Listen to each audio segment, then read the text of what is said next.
ಇಡೀ ರಾಜ್ಯವನ್ನೇ ಬೆಚ್ಚಿ ಬೀಳಿಸಿದಂತಹ ಮಂಗಳೂರಿನ ಕೋಟೆಕಾರು ಸಹಕಾರಿ ಬ್ಯಾಂಕ್ ದರೋಡೆ ಪ್ರಕರಣಕ್ಕೆ ಸಂಬಂಧಪಟ್ಟಂತೆ ಡಕಾಯಿತಿ ಮಾಡಿದಂತಹ ವ್ಯಕ್ತಿಗಳ ಇನ್ನಷ್ಟು ಸ್ಫೋಟಕ ಅಂಶ ಬಯಲಾಗ್ತಾ ಇದೆ. ಅವರ ಪ್ಲಾನ್ ಎಷ್ಟು ವೆಲ್ ಪ್ರಿಪೇರ್ಡ್ ಆಗಿತ್ತು ಅನ್ನೋದಕ್ಕೆ ಸಂಬಂಧಪಟ್ಟಂತೆ ಇನ್ನಷ್ಟು ಅಂಶಗಳು ಹೊರಬೀಳ್ತಾ ಇದೆ. ತನಿಖೆಯ ದಿಕ್ಕು ತಪ್ಪಿಸೋಕೆ ಡಕಾಯಿತರು ಮಾಡ್ಕೊಂಡಿದ್ರು ಖತರ್ನಾಕ್ ಪ್ಲಾನ್. ಇಡೀ ಪೊಲೀಸರಿಗೆ ಚಳ್ಳೆ ಹಣ್ಣು ತಿನ್ನಿಸೋದಕ್ಕೆ ಅಂತ ಪ್ಲಾನ್ ಎ ಪ್ಲಾನ್ ಬಿ ಅಂತ ಎಕ್ಸಿಕ್ಯೂಟ್ ಮಾಡಿದ್ರು ಅನ್ನೋದು ಗೊತ್ತಾಗ್ತಾ ಇದೆ. ಪಬ್ಲಿಕ್ ಟಿವಿಯಲ್ಲಿ ಖತರ್ನಾಕ್ಗಳ ಮತ್ತೊಂದು ಎಕ್ಸ್ಕ್ಲೂಸಿವ್ ಸ್ಟೋರಿ ಈ ಕ್ಷಣಕ್ಕೆ ಬ್ರೇಕ್ ಆಗ್ತಾ ಇದೆ. ನಿನ್ನೆ ನಾವು ತೋರಿಸಿದ್ವಿ ಹೇಗೆ ಜಸ್ಟ್ 6 ನಿಮಿಷದಲ್ಲಿ ಕೋಟಿ ಕೋಟಿ ಚಿನ್ನಾಭರಣವನ್ನ ಗೋಣಿಚೀಲದಲ್ಲಿ ತುಂಬಿಸ್ಕೊಂಡು ಎಸ್ಕೇಪ್ ಆಗಿದ್ರು ಅಂತ. ನಂತರ ಅವರು ಬಳಸಿದಂತಹ ಕಾರ್ನ ನಂಬರ್ ಪ್ಲೇಟ್ ಫೇಕ್ ಅನ್ನೋದನ್ನ ಕೂಡ ನಾವು ಹೇಳಿದ್ವಿ. ಈಗ ಮತ್ತೊಂದು ಇಂಟ್ರೆಸ್ಟಿಂಗ್ ಅಂಶ ಅದೇ ರೀತಿ ಆಚೆ ಬರ್ತಾ ಇದೆ. ಲೂಟಿ ಮಾಡಿ ಕಾರಿನಲ್ಲಿ ಕೋಟೆಕಾರು ಜಂಕ್ಷನ್ ಕಡೆಗೆ ಡಕಾಯಿತರು ಹೋಗ್ತಾರೆ. ಮೇನ್ ರೋಡ್ ತಲುಪ್ತಾ ಇದ್ದ ಹಾಗೆ ಮತ್ತೊಂದು ಕಾರ್ನಲ್ಲಿ ಇಬ್ಬರು ತೆರಳುತ್ತಾರೆ. ಲೂಟಿ ವೇಳೆ ಬ್ಯಾಂಕ್ ಸಿಬ್ಬಂದಿ ಮೊಬೈಲ್ ಅನ್ನ ಡಕಾಯಿತರು ಕಸ್ಕೊಂಡಿರ್ತಾರೆ ಹೆದರಿಸಿ ಬೆದರಿಸಿ. ಒಂದು ತಂಡ ಮಂಗಳೂರು ನಗರದ ಕಡೆಗೆ ಬಂದು ಮೊಬೈಲ್ ಅನ್ನ ಎಸೆದು ಪರಾರಿಯಾಗುತ್ತೆ. ಇನ್ನೊಂದು ತಂಡ ಕಾರಿನಲ್ಲಿ ಚಿನ್ನಾಭರಣ ಸಹಿತ ಕೇರಳ ಕಡೆಗೆ ಪ್ರಯಾಣವನ್ನು ಮಾಡಿರುವುದು. ಮಂಗಳೂರು ನಗರದ ಸುತ್ತ ಕದ್ರಿ ರಸ್ತೆ ಹತ್ರ ಈ ಎಲ್ಲ ಘಟನೆಗಳಾಗಿರೋದು ಅಂದರೆ ಆ ಮೊಬೈಲ್ ಎಸ್ತಿರೋದು ಪತ್ತೆ ಆಗಿದೆ.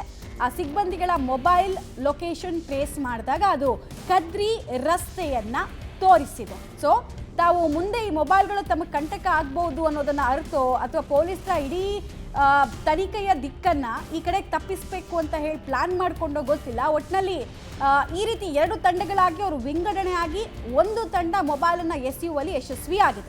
ಡೀಟೇಲ್ಸ್ ಕೊಡ್ತಾರೆ, ನೇರ ಸಂಪರ್ಕದಲ್ಲಿ ಜಾಯಿನ್ ಆಗ್ತಾ ಇದ್ದಾರೆ ಸುಖಪಾಲ್. ಎಷ್ಟು ಪ್ರೀ ಪ್ಲಾನ್ ಮಾಡ್ಕೊಂಡಿದ್ರು, ಅವ್ರ ಪ್ಲಾನ್ ಎಷ್ಟು ಚೆನ್ನಾಗಿ ಅವ್ರು ಎಕ್ಸಿಕ್ಯೂಟ್ ಮಾಡ್ಕೊಂಡ್ರು ಅನ್ನೋದಕ್ಕೆ ಒಂದೊಂದೇ ಅಂಶಗಳು ಗೊತ್ತಾಗ್ತಿದೆ. ಈ ಮೊಬೈಲ್ ಯಾರದ್ದು ಕಸ್ಕೊಂಡಿದ್ದು, ಒಂದೇ ಮೊಬೈಲ್ ಕದ್ದಿದ್ದು ಅಥವಾ ಯಾವ ರೀತಿಯಾಗಿ ಮೊಬೈಲ್ ವಿಚಾರದಲ್ಲಿ ಪೊಲೀಸರ ದಿಕ್ಕನೆ ತಪ್ಪಿಸೋದಕ್ಕೆ ಡಕಾಯಿತರು ಮುಂದಾದ್ರು ಅಂತ? ಮಮತಾ, ಡಕಾಯಿತರು ದರೋಡೆ ಮಾಡಲಿಕ್ಕೆ ಯಾವ ರೀತಿಯ ಪ್ಲಾನ್ ಮಾಡ್ಕೊಂಡಿದ್ದಾರೋ ಅದರ ಬಳಿಕ ಯಾವ ರೀತಿ ಎಸ್ಕೇಪ್ ಆಗಬೇಕು ಅನ್ನೋದಕ್ಕೂ ಸಾಕಷ್ಟು ಪ್ಲಾನ್ಗಳನ್ನು ಮಾಡ್ಕೊಂಡಿದ್ದಾರೆ. ನಾವು ಗಮನಿಸ್ಬೋದು, ಈ ಬ್ಯಾಂಕ್ ಏನಿದೆ ಇದು ಫಸ್ಟ್ ಫ್ಲೋರಲ್ಲಿರುವಂಥ ಬ್ಯಾಂಕ್, ಜೊತೆಗೆ ಅದರ ಆಸುಪಾಸಿನಲ್ಲಿ ಯಾವುದೇ ರೀತಿಯಾದಂಥ ಬೇರೆ ಶಾಪ್ಗಳಿರೋದಿಲ್ಲ. ಕೆಳಗೆ ಇರುವಂಥ ಶಾಪ್ಗಳೇನಿದೆ ಇದು ಮುಸ್ಲಿಂ ಸಮುದಾಯಕ್ಕೆ ಸೇರಿದವರದ ವ್ಯಾಪಾರಿಗಳದ್ದು. ಹಾಗಾಗಿ ಶುಕ್ರವಾರ ಸಂಪೂರ್ಣವಾಗಿ ಕ್ಲೋಸ್ ಆಗಿರುತ್ತೆ. ಹಾಗಾಗಿ ಇಲ್ಲಿಂದ ಯಾವುದೇ ತೊಂದರೆ ಇಲ್ಲದೆ ಪರಾರಿ ಆಗ್ಬೋದು ಅಂತ ಅಂದ್ಕೊಂಡಿದ್ರು. ಹಾಗಾಗಿ ಅವರು ಮೊದಲು ಬಂದಿರುವಂಥದ್ದು ಮಮತಾ ಈ ಭಾಗದಲ್ಲಿ ಬಂದು ಕಾರನ್ನು ನಿಲ್ಲಿಸಿದ್ದಾರೆ. ಇಲ್ಲೊಂದು ವೈಟ್ ಕಾರ್ ಏನು ಕಾಣ್ತಾ ಇದೆ, ಇಲ್ಲಿ ಕಾರನ್ನು ಪಾರ್ಕ್ ಮಾಡಿ ಇಲ್ಲಿಂದ ನೇರವಾಗಿ 5 ಜನರು ಈ ಒಂದು ಸ್ಟೆಪ್ಪಿನ ಮೂಲಕ ಇಲ್ಲಿನ ಕೆಳಗಿನ ಸ್ಟೆಪ್ ಏನಿದೆ ಅಲ್ಲಿಂದ ಮೇಲೆ ಹೋಗ್ತಾರೆ. ಆ ಬಳಿಕ ಸಂಪೂರ್ಣವಾಗಿ ಸುಮಾರೊಂದು 6 ನಿಮಿಷದಲ್ಲಿ ಅಷ್ಟು ಚಿನ್ನಾಭರಣಗಳನ್ನು ಗೋಣಿಚೀಲಕ್ಕೆ ತುಂಬಿಸಿಕೊಂಡು ಬಂದು ಇಲ್ಲಿ ಇಮಿಡಿಯೇಟ್ ಕಾರ್ ಬಂದು ಪಾರ್ಕ್ ಮಾಡುತ್ತೆ. ಈ ಭಾಗದಲ್ಲಿ ವಿದ್ಯುತ್ ಕಂಬ ಏನಿದೆ ಅಲ್ಲಿ ಪಾರ್ಕ್ ಮಾಡುತ್ತೆ. ಅಲ್ಲಿಂದ ನೇರವಾಗಿ ಮುಂಭಾಗದ ದಾರಿಗೆ ಹೋಗುತ್ತೆ. ಇದು ನೇರವಾಗಿ ಹೋಗುವಂಥದ್ದು ಹೈವೇಗೆ. ಈ ರಸ್ತೆಯಲ್ಲಿ ನೀವು ಬಲಭಾಗಕ್ಕೆ ಹೋದರೆ ಮಂಗಳೂರಿಗೆ ಹೋಗುತ್ತೆ, ಎಡಭಾಗಕ್ಕೆ ಹೋದರೆ ಕೇರಳಕ್ಕೆ ಹೋಗುತ್ತೆ. ಆದರೆ ಈ ಜಂಕ್ಷನಲ್ಲಿ ಅಲ್ಲೇನು ಕಾಣ್ತಾ ಇದೆ ಆ ಜಂಕ್ಷನಲ್ಲಿ ಅವರು ಕಾರನ್ನು ಬದಲಾಯಿಸ್ತಾರೆ. ಅಲ್ಲಿ ಆಲ್ರೆಡಿ ಇನ್ನೊಂದು ಕಾರ್ ನಿಂತಿರುತ್ತೆ.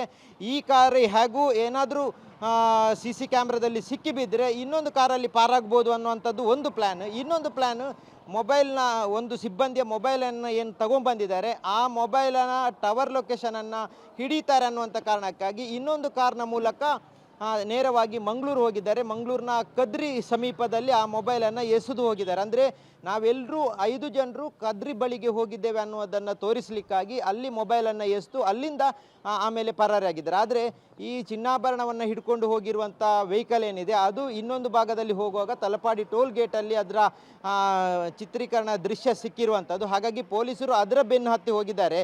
ಆದರೆ ದರೋಡೆಕೋರರ ಪ್ಲ್ಯಾನ್ ಇರುವಂಥದ್ದು ನಾವು ಮಂಗಳೂರು ಕಡೆ ಹೋಗಿದ್ದೇವೆ ಅನ್ನೋ ಈ ರೀತಿಯಲ್ಲಿ ಪೊಲೀಸರು ಅಲ್ಲಿ ಏನಾದರೂ ಹುಡುಕಾಡಬೇಕು, ಅಲ್ಲೇ ಅವರ ಡೈವರ್ಟನ್ನು ಚೇಂಜ್ ಮಾಡಬೇಕು ಅನ್ನುವಂಥ ಕಾರಣಕ್ಕಾಗಿ ಆ ಭಾಗಕ್ಕೆ ಹೋಗಿದ್ದಾರೆ.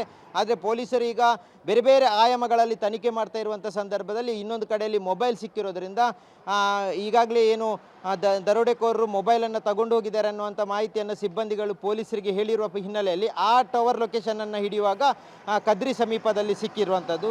ಹಾಗಾಗಿ ಅಲ್ಲಿ ಹೋಗಿದ್ದಾರೆ ಅನ್ನುವಂಥ ಹಿನ್ನೆಲೆಯನ್ನು ಸೃಷ್ಟಿ ಮಾಡಲಿಕ್ಕೆ ದರೋಡೆಕೋರರು ಈ ಪ್ಲಾನ್ ಮಾಡಿದ್ದಾರೆ. ಆದರೆ ಅದರಲ್ಲಿ ಅವರು ಸಕ್ಸಸ್ ಆಗಿಲ್ಲ. ಈಗ ಈ ಭಾಗಕ್ಕೆ ಹೋಗಿದ್ದಾರೆ ಅನ್ನುವಂಥ ಮಾಹಿತಿ ಈಗ ಪೊಲೀಸರಿಗೆ ಇರೋದ್ರಿಂದ 2 ತಂಡಗಳು ಕೇರಳದಲ್ಲಿ ಬೀಡು ಬಿಟ್ಟು ಆರೋಪಿಗಳ ಪತ್ತೆಗಾಗಿ ಕಾರ್ಯಾಚರಣೆ ನಡೆಸ್ತಾ ಇರುವಂಥದ್ದು. ಮತ್ತೆ 3 ತಂಡಗಳು ಮಂಗಳೂರಿನಲ್ಲಿ ಈ ಒಂದು ಪ್ರಕರಣದ ಹಿಂದೆ ಯಾರಿದ್ದಾರೆ, ಇದರ ಪ್ಲಾನನ್ನು ಯಾವ ರೀತಿ ಮಾಡಲಾಗಿದೆ ಅನ್ನೋದ್ರ ಬಗ್ಗೆ ತನಿಖೆಯನ್ನು ಮಾಡ್ತಾ ಇದ್ದಾರೆ. ಈವರೆಗೂ ಸಾಕಷ್ಟು ಮಹತ್ವದ ವಿಚಾರಗಳು ಬೆಳಕಿಗೆ ಬಂದಿದೆ. ಪೊಲೀಸರಿಗೆ ಸಾಕಷ್ಟು ಮಾಹಿತಿಗಳು ಸಿಕ್ಕಿದೆ. ಇದರ ನಡುವೆ ಈಗ ಆತಂಕ ಇರುವಂಥದ್ದು, ಒಂದು ಕಡೆಯಿಂದ ಪೊಲೀಸರಿಗೆ ಆರೋಪಿಗಳನ್ನು ಸೆರೆ ಹಿಡಿಯುವಂಥ ಆತಂಕ ಕೆಲಸ ಇರುವಂಥದ್ದು, ಇನ್ನೊಂದು ಕಡೆ ಗ್ರಾಹಕರಿಗೆ ಬಹಳಷ್ಟು ಆತಂಕ ಇದೆ.